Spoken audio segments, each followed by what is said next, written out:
Kaip ir minėjau, esu Edmundas Vasonskis, atstovauju Avia Solution Group įmonių grupę ir papasakosiu jums daugiau ne iš techninės pusės, o iš verslo pusės, kas yra aktualu vystant projektus ir ką reikėtų atkreipti dėmesį. Taigi, trumpai apie mane. Dirbu Avia Solution Group įmonių grupėje, kurią sudaro daug aviacijos įmonių. Esu jos IT vadovas, taip pat daug dirbu su įvairiausiais projektais. Turiu pakankamai patirties tiek iš IT, tiek iš projektų valdymų. Keletas didesnių, įdomesnių įgyvendintų projektų. Kaip matome, projektai yra labai įvairūs. Tai tiek turiu patirties vystant projektus įmonės viduje su savo resursais, nors, kaip sakė, negalima minėti resursai, ne? Tiek esam užsakinėję projektus, tiek esam juos pirkę, bet vėlgi tai irgi yra projektas, nes toliau yra jo diegimas, vystymas ir panašiai. Taip, tai trumpai pristatysiu jums mūsų įmonių grupę, nes turbūt ne visi susipažinę ir žino.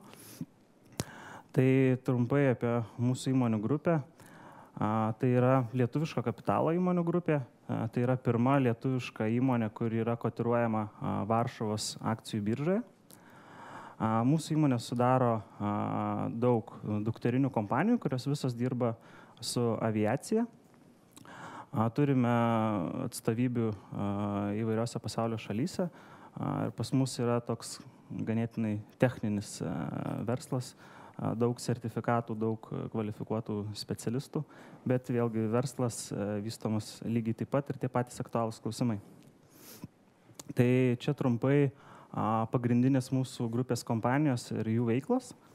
Tai FL Technics ir FL Technics Jets užsijama orlaivių techninę priežiūrą, remontų ir viskas, kas su tuo susiję. Detalių remontas, detalių pirkimas, pardavimas, variklių nuoma ir taip toliau ir panašiai. Labai didelis verslas.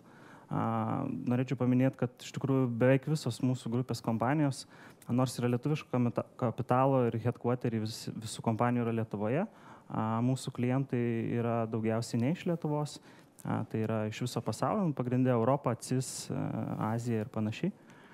Locator.com įdomus projektas, tai yra aviacijos detalių platforma. Panašiai kaip Autopliusas, vieni deda savo detalės, kokias turi, kiti ateina ten jų ieškoti. Tai yra, bet čia yra pasaulinė platforma, ta prasme skirta visam pasauliui, gali naudotis kiniečiai įdėt, nupirkti JAF ir panašiai. Tai yra grinai e-commerce projektas. Baltic Aviation Academy užsijama įgulų, pilotų, sterdesių ir panašiai mokymais ir paruošimų. Vilniuje turime 2 realaus skrydžio simuliatorius, kur galima praktikuoti su Boeingu ir su Airbusu ir mano kolega iš Baltic Aviation Academy. Tai va, tada dar viena įmonėlė aviationcv.com, jie užsijama aviacijos personalo nuoma, kadangi aviacija yra sezoninis verslas, ne visiems apsimoka samdyti darbuotojus, kai kurie nori jos nuomoti. Neseniai darėm atranką Qatar avialinijom, vienom didžiausių ir labiausiai žinomų turbūt. Taip, ir Baltic Ground Services tai yra antžeminių paslaugų kompanija, kuri aptarnauja lėktuvus, neremontuoja, bet tai yra visi kasdieniai darbai, kai lėktuvas atskrenda, išskrenda nuo kuro užpilimo, netgi tualetų išvalymas, paruošimas, jo autobusiukai tie visi važinėja, čekino, visa procedūra, kai jūs einate, gaunate boarding pasus ir taip toliau. Tai vat jie dirba Vilniaus oro uoste, taip pat Lenkijos 3 oro uostose ir Italijoje. Čia yra mūsų pagrindinės, sakykime, atstovybės. Viena iš įdomesnių Kuala Lumpūras. Ten taipogi turime savo ofisą ir plečiamės į tas šalis, tą regioną. Čia yra mūsų pagrindiniai klientai ir partneriai. Šitą slaidą palikau todėl, kad tiesiog parodyti, su kokiom kompanijom mes dirbam. Vėlgi tai yra aviacija. Čia svarbu yra patikimumas, kokybė ir taip toliau. Tai dirbdami su tokiais klientais, taip kaip mes dirbame, mūsų sprendimai taikomi ir taip toliau, jie taipogi turi būti kokybiški ir efektyvūs dirbant su tokiais klientais ir turint įsipareigojimus jiems. Keletas iš tokių didesnių ateities planų, tai planuojame statyti naujus angarus Kauno oro uoste ir Rusijoje, Ulianovsko srity. Vėlgi, nors, sakykime, tie angarai yra Lietuvoje, kaip Kauno ar Vilniaus, klientūra yra iš visur aplinkui, tai nereiškia, kad Lietuvos kompanijos. Taip, pereikim prie pranešimo temos, tai pradžiai pabandysiu šiek tiek sulygiagretinti tradicinį požiūrį su moderniu, su agile požiūriu, kokios klaidos galbūt daromas. Tai čia, sakykime, yra viso mano pranešimo esmė, kad aš kalbėsiu būtent ne iš techninės pusės, visi čia kalbam, agile organizacija daug renginių organizuoja, kaip gaminti tą projektą, ne?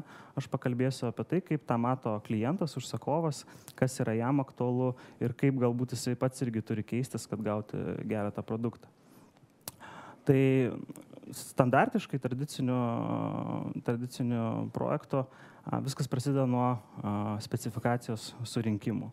Ir aš manau, tai čia jau prasideda, klojam savo pamatus ir jeigu čia neteisingai pradėsim dirbti, tai projektas, ta prasme, irgi tai atsižvelgs. Tai viskas prasideda nuo specifikacijos ir kaip matosi iš šito slaido, visi stengiasi tą specifikaciją padaryti kuo didesnę, kuo išsamesnę, kuo platesnę ir viską ten paminėti. Ir tai yra projektų vadovas, jis susirinka tos poreikius iš suinteresuotų asmenų, ta vadovybė vėlgi liepia užtikrinti, kad specifikacija būtų dar detalesnė, dar tikslesnė, nes jie bijo, kad kažką tai praleis. Tada dar atsiranda teisininkai, jie vėlgi sutartyje nenori palikti nieko, kad nebūtų jokio absoliučiai lankstumo. Tai yra klientas jau čia pats save užprogramuoja, kad, ta prasme, jisai turi viską iki smulkmenų apgalvoti. Manau, visi čia sėdintis supranta, kad neįmanoma visko apgalvoti, ne? Bet tą visi daro. Kitas svarbus dalykas, kad parengė tokią specifikaciją, sakykime, projektų vadovas, paskui, kai priima tokį įvykdytą projektą, jo darbas yra pamirštami verslo poreikiai ir jisai žiūri į tai, ar tiesiog atitiko specifikaciją. Nesvarbu, ar tai, kas atitiko, ar yra aktualu ir ta prasme naudinga ir taip, kaip mums reikėjo, jisai žiūri, kad tai atitiktų. Tai sakau iš realios patirties, turiu porą projektų vadovų, pats matau, ta prasme, kaip jie dirba ir orientacija yra tiesiog tikrinimas, ar tai atitinka. Nesvarbu, kad tai yra blogai. Taip, tai apie ką toliau ir kalbėsiu, kad turime keisti savo požiūrį ir iš specifikacijos, iš techninių reikalavimų turime mąstyti per poreikius, per tikslus, per verslo problemas. Kaip dažniausiai, gal ne visą laiką, bet kaip įmonėje gimsta poreikis kažkokiai informaciniai sistemai. Tai galbūt kažkas išgirdo, kad kiti naudoja CRM, tai nusprendė, mes pirksim CRM. Ne nuo to, kad apgalvoti, kokias tu verslo problemas nori išspręsti, kokius tikslus nori pasiekti, tiesiog diegiam CRM, pastatom projektų vadovą, ne, ir jisai diegia CRM, ar programuoja, ar perka iš išorės. Tai jau čia mes turime aiškiai žinoti, nes verslui nereikia jokių programų. Ne? Verslui reikalingas efektyvumas ir tam tikrų verslo problemų sprendimas. Tai nuo pat pradžių turime orientuotis būtent į tai. Kitas svarbus dalykas, tai prieš, kad tai iškomunikuoti kažkokiam tai tiekėjui, programuotojams, jau tuo metu mes turime teisingai vėlgi per poreikius išsiaiškinti, ko mums reikia. Iš visų suinteresuotų asmenų mes turime surinkti būtent poreikius, o ne eiti ir gilinti specifikaciją su jais. Mes turime aiškiai žinoti, kokios yra problemos, ką mes siekiame išspręsti. Kaip ir kalbėjau, ne, mes patys save įvarom į kampą su ta specifikacija, bet aš manau, kad tai yra įgimta, daug kas taip dirba, visi galvoja, kad būtų geras produktas, kad būtų geras rezultatas, tai man reikia daug specifikacijos. Kuo daugiau, tuo geriau. Bet tai nereiškia kokybė, ne? Ir čia mes, kaip sakiau, užprogramuojam save į tas problemas, nes mes pamirštam tą lankstumą ir pamirštam verslo problemą, kokią mes sprendžiam. Taigi, jeigu mes turime specifikaciją, kažkokius reikalavimus ir mes ieškom, kas juos įgyvendintų, tai mes ieškome, vėlgi paminėsiu tą žodį, resursų. Mums reikalingi tik tai resursai, kurie tą dalyką įgyvendintų. Pavyzdžiui, jeigu statom namą, ne, Tai mes viską žinom, kaip reikia pastatyti, mums reikia tik tai mūrininkų, kurie sunešiotų plytas. Tai reiškia, tiekėjas šitoje vietoje, ta prasme, neturi jokios laisvės, jam nereikia nieko galvoti, jis turi tiesiog padaryti, nes jį tikrins pagal tai ir viskas atitiko specifikaciją. Kaip mes turėtume dirbti? Tai kaip ir buvo praeituose slaiduose, tai nuo pat pradžių tiek turim išsigryninti, kokią verslo problemą siekiame išspręsti, iš visų suinteresuotų asmenų surinkame tai, taip pat komunikuojame tiekėjui. Vėlgi, neateinam pas jį, kad sakom, reikia CRM, dokumentų sistemos, ERP, dar kažko.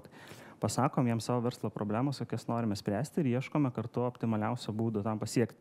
Nes galbūt klientas, užsakovas prieš tai galvojo, kad tai bus geriausias būdas, aš taip specifikuoju, taip įsivaizduoju tą rezultatą, galbūt tiekėjas jam parodys kažkokį kitą būdą arba kartu prie jo prieis prie kažkokio dar geresnio, kaip pasiekti tą patį rezultatą. Nesvarbu mums rezultatas. Ar serverių pirkimas gali būti agile? Čia yra konferencija apie projektų valdymą, ne, aš kalbu apie serverius, bet tiesiog pateiksiu pavyzdį, serveriai IT yra dar labiau techninis dalykas, ne, ir visiems atrodo, kad ten yra vėlgi techniniai reikalavimai ir kitaip negali būti, ne. Tai visgi gali, iš realaus projekto galiu pasakyti, kad tikrai galim vėlgi per verslo poreikius viską tą daryti. Tai tie patys žingsniai, turime identifikuoti probleminės sritis. Nenuspręsti, kiek serverių reikia, kiek diskų, kiek procesorių, dar kažko. Turime identifikuoti, kokią problemą sprendžiam. Turim tą išsiaiškinti iš visų suinteresuotų šalių. Tai reiškia, kalbam su procesų savininkais, su skyrių vadovais, su tais, kurie dirbs ir išsiaiškinam, ko jiem reikia, kad jie dirbtų efektyviau, kad išspręstų kažkokią savo problemą. Tai šitą minėjau. tą patį komunikuojam tiekėjui.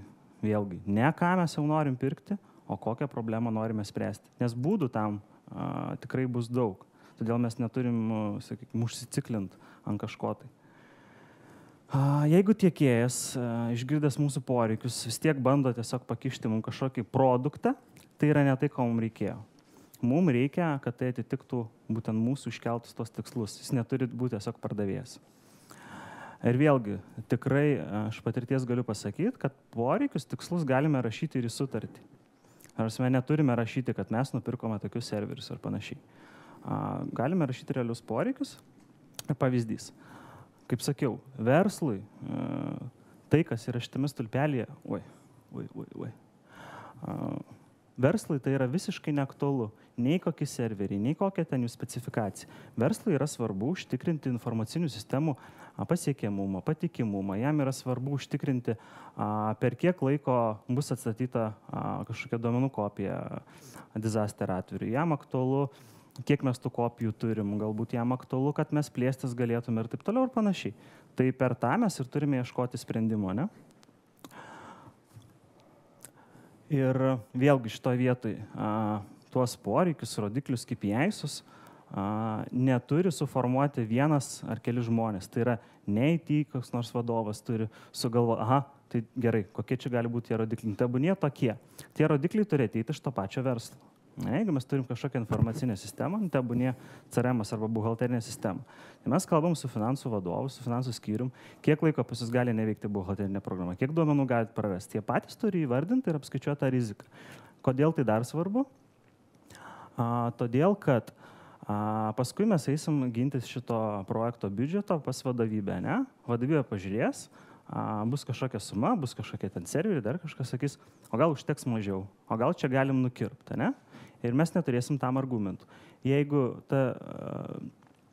tas biudžetas, ta prasme, ta infrastruktūra, dar kažkas, tai bus orientuota į to pačio verslo išsakytas verslo problemas, tai mes turėsim realius argumentus pasakyti, kodėl tai kainuoja tiek ir tiek, kodėl mums reikia tokio ir tokio sprendimo, nes jūs, verslas, įvardinot mums tokius rodiklius. Jeigu, ta prasme, kažką tai išmetam, mažinam rodiklius, ar jums tai tinka. Taip, toliau pažiūrėsim, kas aktualu to pačio užsakymo proceso derinimo metu. Tai, dar kartą pasikartosiu, kad mes turime orientuotis į verslo problemų sprendimą ir turime ieškoti optimaliausio būdo, kaip tą pasiekti. Ir turime tikėti, turime atsirinkti tokius tiekėjus, kurie yra profesionalai, nebijo kalbėti per tokią prizmę, kurie mes galime išsakyti savo verslo poreikius ir jie tegul ieško vienokio ir kitokio sprendimo.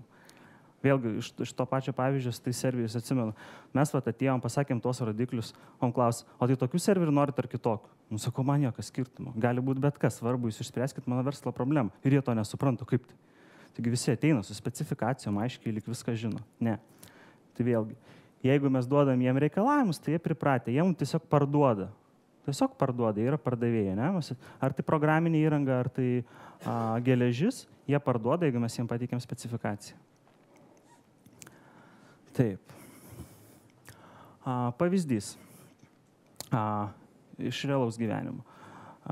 Informacinė sistema, tam, kad jinai veiktų, jai yra reikalinga tam tikra papildoma įranga. Kaip dažnai būtų.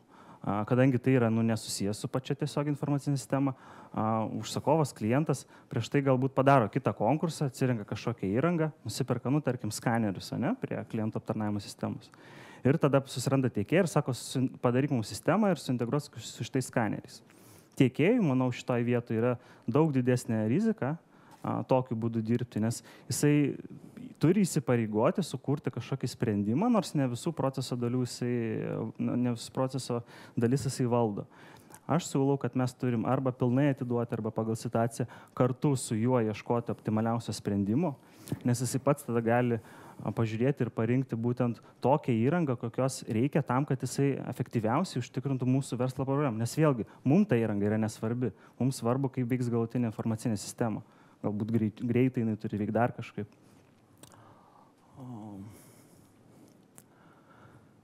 Taip, tai kai mes projektus vystom per poreikius, iš užsakovo pusės atrodo viskas tvarkoja, ne?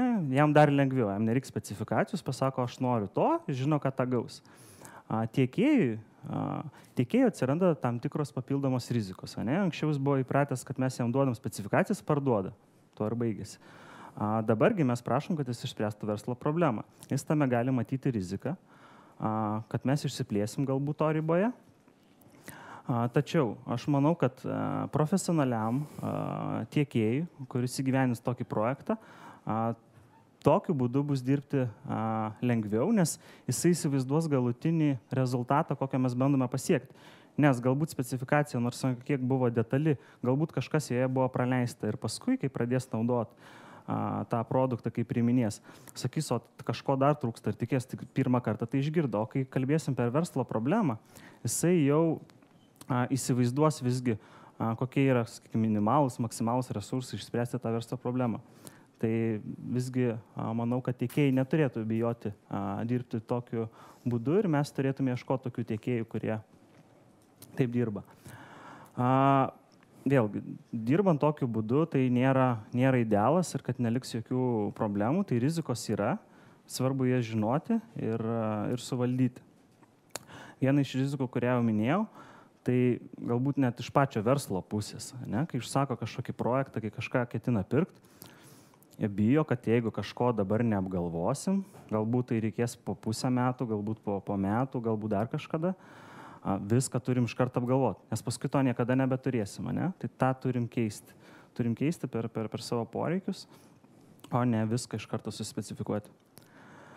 Vėlgi, šitą jau minėjau, ne, kad turime atsirinkti tokius tiekėjus, kurie supranta mūsų poreikius ir gali siūlyti sprendimus būtent tokiu būdu. Na ir vėlgi, ta prasme, kadangi mes kalbame apie tos poreikius, tai toliau jau lendant į detalizaciją vis tiek paskui yra kažkas specifikuojama, tai ten gali būti kažkokių tai derinimų tarp užsakovo ir tiekėjo. Ir dar viena skaidrė, tai vėlgi apie tos poreikius. Poreikis yra abstraktesnis dalykas negu specifikacija. Todėl, kalbėdami, kad mes turime formuoti poreikius, tikslus, verslo problemas, tai neturi būti pernelyg abstraktu. Tai turi būti aišku, konkretus kažkokie funkcionalumai, bet ne iš techninės pusės, ką mes bandome pasiekti. Nes kitaip to abstraktumo turėsime per daug ir tai bus rizika. Vėlgi, iš patirties. Apie tiekėjų atsirinkimą, ne? Tai yra tokių tiekėjų, kurie sako, kad jie dirba agile, tai yra gerai, ne? Ir reiškia, projekto sėkmė yra garantuota. Ir tokie tiekėjai negali pasiūlyti mums nei projekto kainos paskaičiuoti, negali paskaičiuoti apimties. Kodėl? Kai tu jų klausi, kodėl, jie sako, taigi mes dirbame pagal Agile.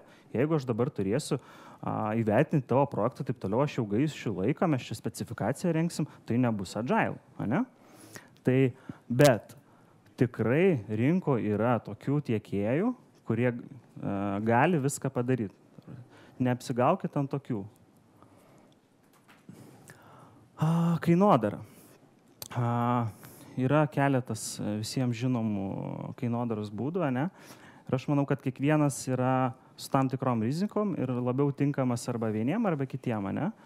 Ta prasme, valandinis yra galbūt mažiau rizikos tiekėjų, daugiau rizikos klientų ir kai mes mokame už galutinį produktą, daugiau rizikos perkeliame tiekėjai.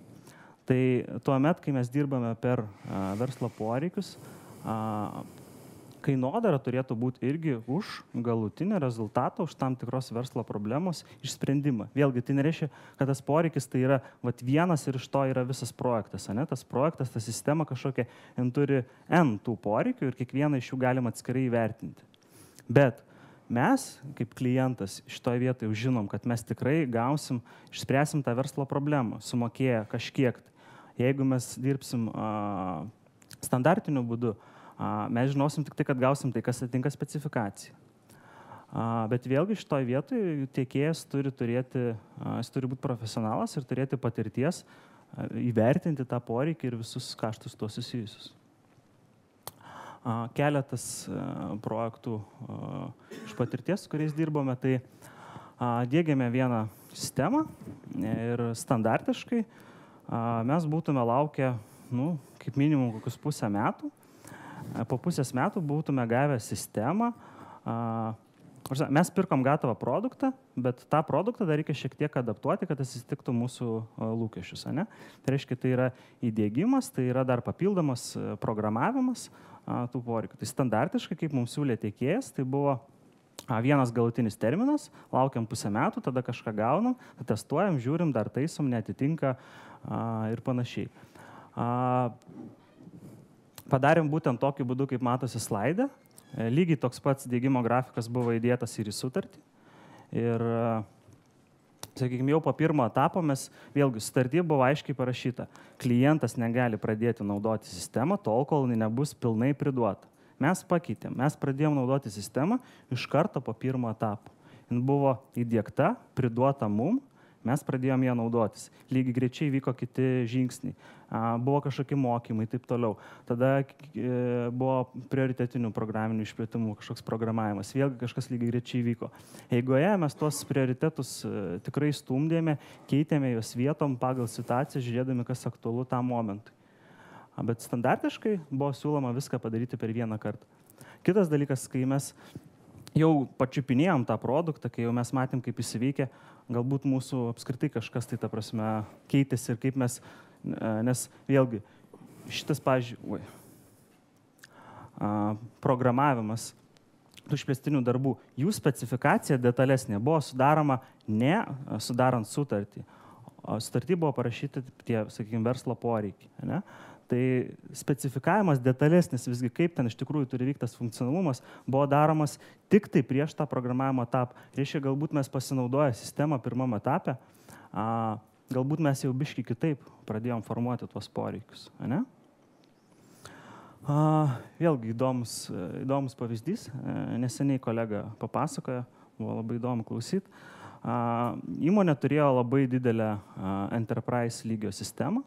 Labai didžiulė, labai ten daug funkcionalumo ir taip toliau. Jie buvo naudojamasi 2 ar 3 metus. Tačiau naudotojai nuolatos skundėsi, kad ta aplikacija neatitinka mūsų kažkokių lūkesčių. Mes negalim su ja dirbti, nepatogu ir taip toliau. Visą laiką, tuos kelis metus, buvo nuolatinis suportas. Tas suportas, jam pasakant, kad kažkas mums netinka, kažkas negerai, bandė daryti viską specifikacijos ribose.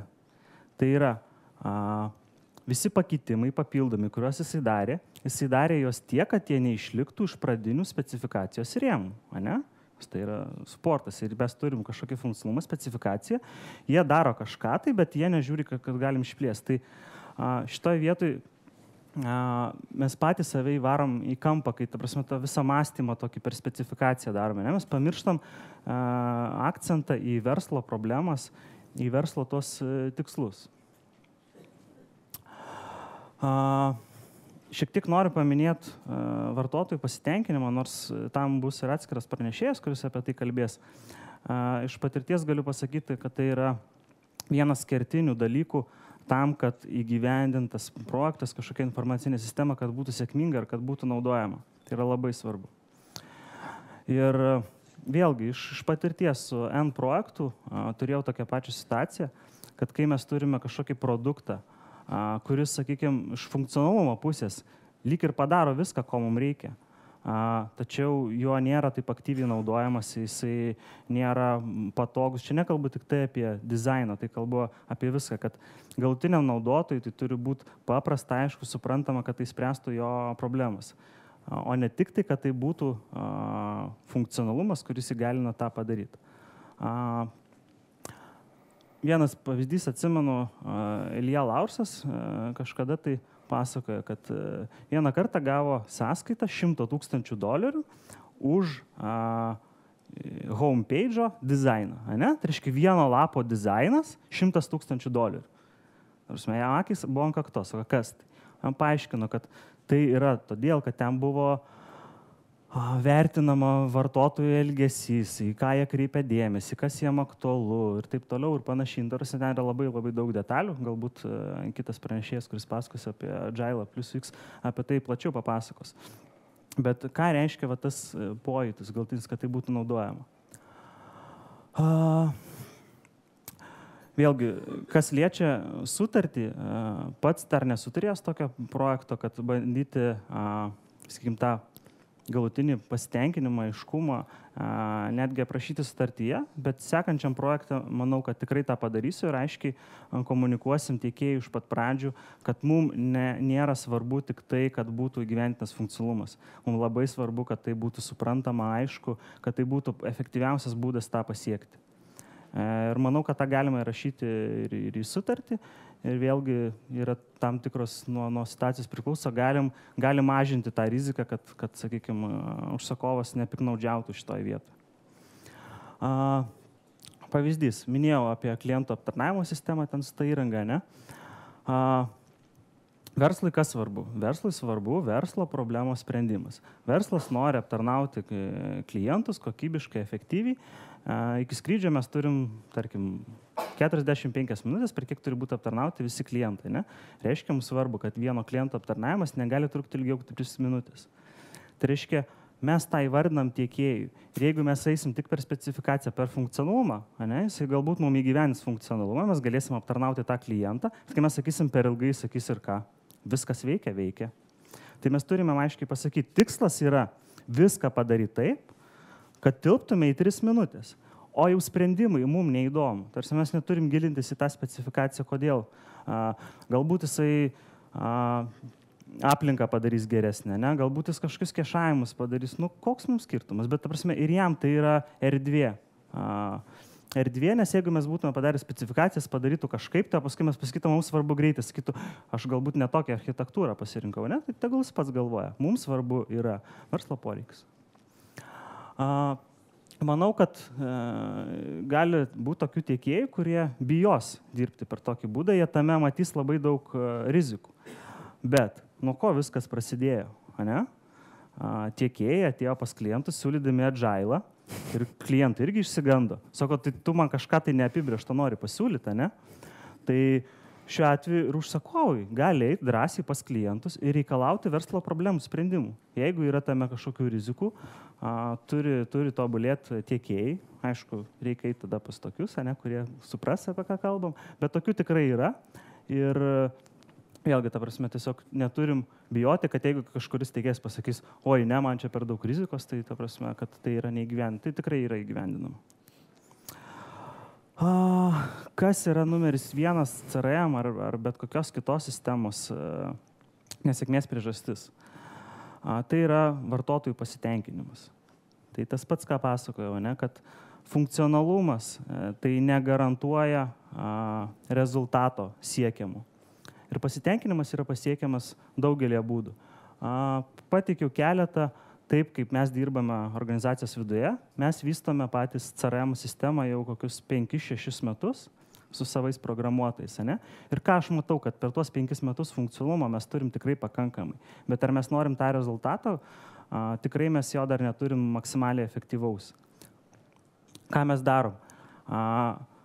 Projektų vadovas, kuris atlieka mokymus darbuotojams ir taip toliau ir panašiai.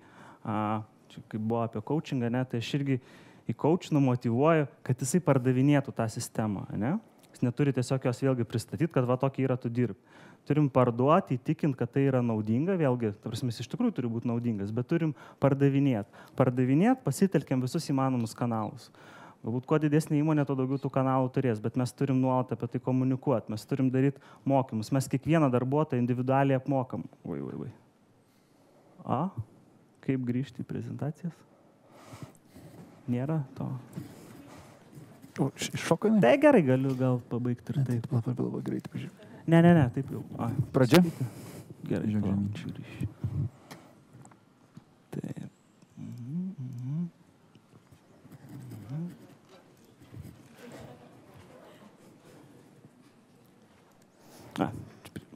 Kodėl nerodo? Shift F5. Ne, tai jie paleidai? Taip. Ai, čia taip, bet... Ne, čia tai kažkodėl nepasileidai. Gerai, nesmė, čia paskutinis slaidas. Tai, kaip sakiau, mes darom mokymus kiekvienam darbuotojui, mes darome, sakykime, mokymų sesijas ir taip toliau. Dirbame su galutiniais vartotojais, poreikius renkam iš visų galutinių naudotojų. Neturi vienas vadovas ar vienas projektų vadovas ar vienas IT vadovas nuspręsti už visus, kaip turi veikti tas CRM-as. Mes turime išsiaiškinti, kas yra aktualu kiekvienam. Vėlgi naudotojų yra skirtingų, vieni orientuojasi į vieną kažkokį tikslą, kiti dirba kitam skyriui, kitaip iškai dirbam. Turime kiekvieną įsiklausyti ir išsiaiškinti jų poreikius. Ir ką mes darome, sakau, mes 5 metus vystome sistemą, bet mes vis dar turime darbo, kaip ją vystyti. Tai nereiškia, kad mes išpučiam tą produktą iki negalėjimų. Mes jį tuninguojame. Tai yra, mes nuolatos žiūrime, kaip tą patį dalyką padaryti efektyviau ir efektyviau ir efektyviau. Ir tuos pačius dalykus, darbą su pardavimais, ten su lycais, su opportunities, su dar kažko, mes perdarinėjame N kartų. Nesvarbu, kad mes tą turėjome, mes žiūrim, kad tai neveikia, nepatogu kažkurioje vietoje ir taip toliau, mes nuolatos perdarinėjame. Mūsų produktas, mūsų sistema yra gyva, jinai nuolatos yra atnaujinama, vartotojai tą mato, kad jinai yra gyva, kad jinai keičiasi pagal jų poreikius. Nėra taip, kad, kaip sakiau, yra sistema, kuri iš esmės funkcionalumą turi, ne? Šia tau manualas ten 100 lapų, kaip nori taip dirbti. Mes darom, kad jam būtų maksimaliai efektyvu. Tai tiek. Tai gal bus klausimų.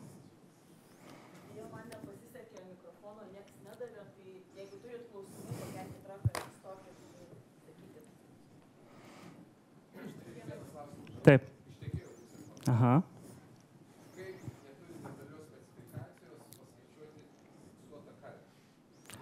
Tai kaip minėjau, ta prasme, tas poreikis, verslo problema, tai tą kalbame, ta prasme, lendame detaliau. Tai nėra, kad mes ateinam ir sakom, mums reikia CRM-o, ne?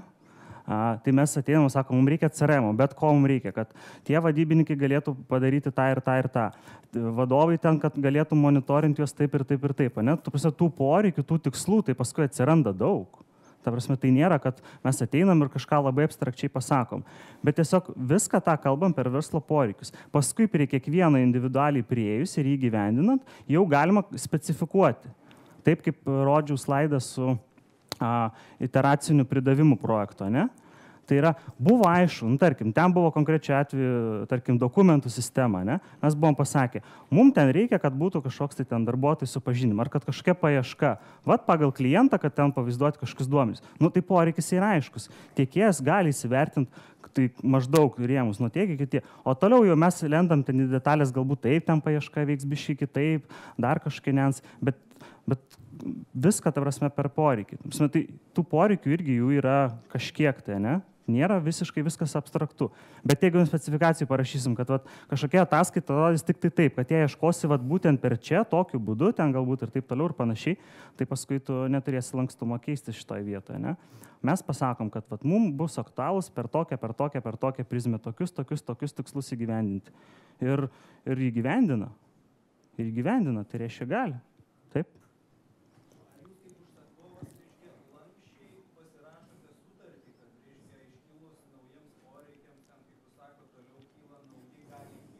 Mhm.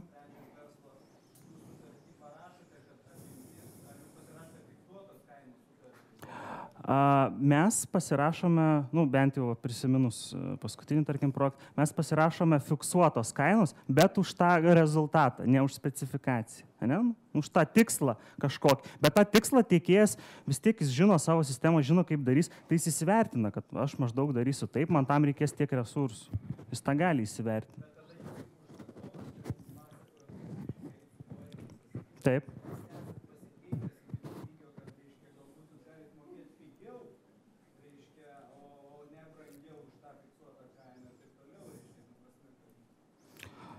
Jo, ta prasme, kas liečia kainodarą, tokio ir būtent iš patirties tokio tikro agilinio, kaip tai turėtų būti, taip aš ir domėjausi, kaip tai yra agilinė kainodara, iš principo sako, kad tai turi būti toks valandinis. Kol kas mes tokį per viduriuką dar esame, ne? Bet ta prasme, jau kaina yra ne už specifikaciją, už poreikį, jinai gali būti etapais, už atskirius pridavimus, ne pridavai kažką, tai susimokėjom, viskas ok šitoj vietoj. Papildomi darbai sekantis, vėlgi jie gali būti jau valandinių, viskas tvarkoja. Bet tuos pagrindinius, nuo ko pradedam, tai kad grubiai įsivertinti, tai vis tiek geriau žinot, kad maždaug toks ir toks poreikis kainuos kažkokią pinigų sumą. Bet tikrai dar yra kur tobulėti.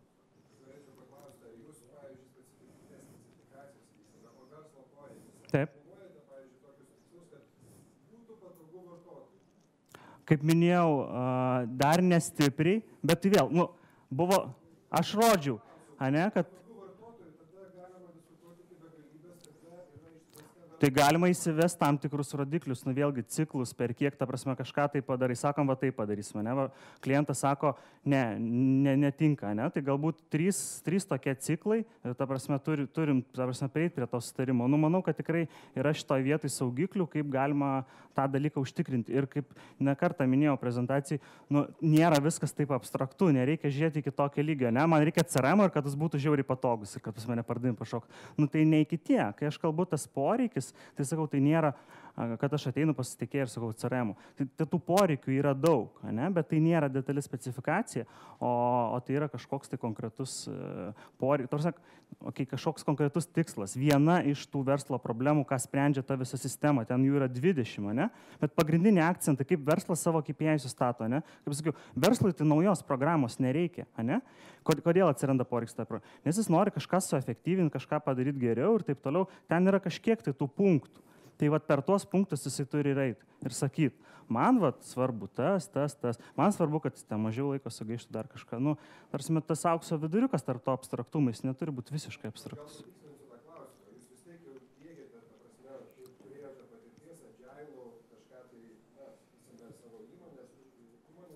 Mhm.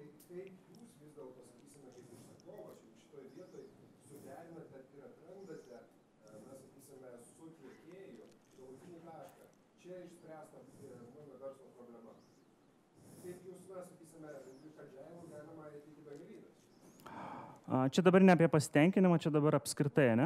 Jo, tik įrodžiau, netgi iš IT pusės, ne, atrodo serveriai, prisipirko mes kažkokius serverius, kažkokią specifikaciją, bet mes buvom pasakę tiekėjai, mum reikės, kad nesvarbu, koks elementas infrastruktūros nulūžta, bet koks serveris turi vėl veikti per X minučių, bet koks turi būti atstatytas per tiek laiko. Kopija paskutinė turi būti tiek valandų. Tiekėjas gali pasirinkti vieną sprendimą, kitokį, taip sukonfigūruoti tą įrangą. Realiai, ta prasme, turiu sutartį, kurioj diegimo darbai, ta prasme, tai, ką pirkom tą infrastruktūrą, jinai buvo dar diegiama, ne? Tai buvo gal 1,5 lapo. Ką mes įrašėm, kaip tai turi būti įdiegta. Nes mes pasakėm, kad turi veikti kopijos, turi būti po tiek kopijų, turi taip atsistatyti, turi būti dar kažkas. O konfiguravimo būdų, kaip jisai prie to prieis, ar per tą pusę eis, ar per kitą, prasme, tai tiekėjo laisvė. Bet aš manau, kad tiekėjui tai yra privalumas, nes jisai gali iš tikrųjų, jeigu yra profesionalas, gali pasirinkti visą savo know-how patirtį, kad surasti tą patį optimaliausią būdą. Dabar iš vis turėjau patirtį iš vieno projekto. Buvo numatyta, kad ten, tarkim, yra vienos sistemos integracija su CRM, ne? Buvo maždaug pasakyta, kaip mes įsivaizduom tą galutinį rezultatą. Tiekėjas paėmė ir sugalvojo, dar gudriau, kad jam dar mažiau reikėtų darbo įdėti. Vietoj to, kad jis ten dirbtų, nežinau, X laiko prie to, sugalvojo, kaip tą galima realizuoti. Sakykime, jis buvo įsivertinęs ten 10-20 valandų, ne? Jis per 2 tą padarė. Prašau, jis sugalvojo, kaip.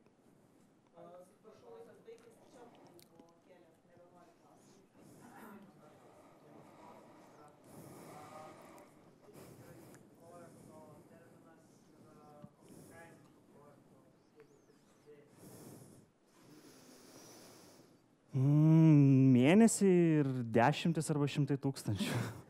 Nelendant į detalės. Taip. Taip.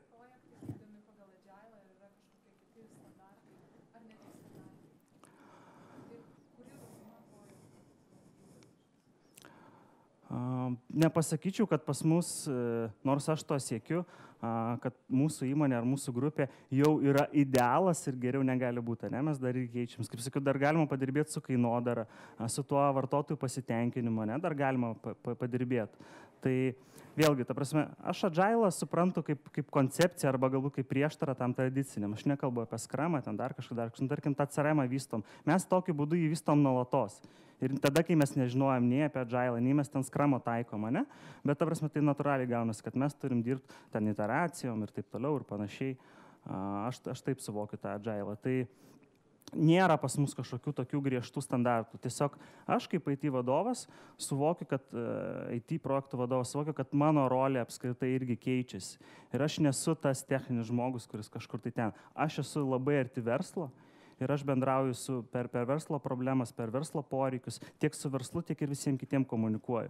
Va tai aš darau tiek IT projektuose, tiek kituose projektuose. Ne, pavyzdžiui, vėlgi pasakojau kad paskui ieškai atitikimo reikalavimų, jeigu buvo kažkokie. Aš pasisamdžiau projektų vadovą, daviau jam naują projektą įdėkti tam tikrą sistemą. Padarė, jis patikrino, atitiko tą kažkokią specifikaciją, sako gerai, aš pažiūriu, nusakau negerai, tai nepatogu, tai ta prasme, negaunam to, norim rezultato, jis tiesiog grinai patikrino, kad atitinka tą specifikaciją. Tai aš kalbu, kad reikia tą požiūrį keisti, neužsiciklint ant tų specifikacijų ir vis garantuotis į verslą, nes, kaip sakiau pačioj pradžiai, verslai nereikia nei programų, nei serverių, nieko jam nereikia, ne? Verslui reikia, jis turi savo KPI'us ir IT projektų valdymas turi prisiderinti prie tų KPI'us. Jų turi būti KPI'ai vienodi. Per tą pačią prizmę jie turi viską matuoti. Tada mes patapsim labai geri draugai to pačio verslo vadovybės, nes mes kalbėsim tą pačią kalbą, mes rodysim, kaip spręsti jų tas problemas ir, kaip sakiau, net apie tos biudžetus, ne? O kodėl kainuoja tiek? O tai gal sumažinkim? Tai gimė iš tavo poreikių ir labai jam suprantama. Sumažinsim tavo poreikį, sumažės kaina, ne? Gal kitų būdų, ta prasme, jis to nesuprastų, jis galvoja, turi ten 5 servius, padarom 4, tai užteks tavo, ne?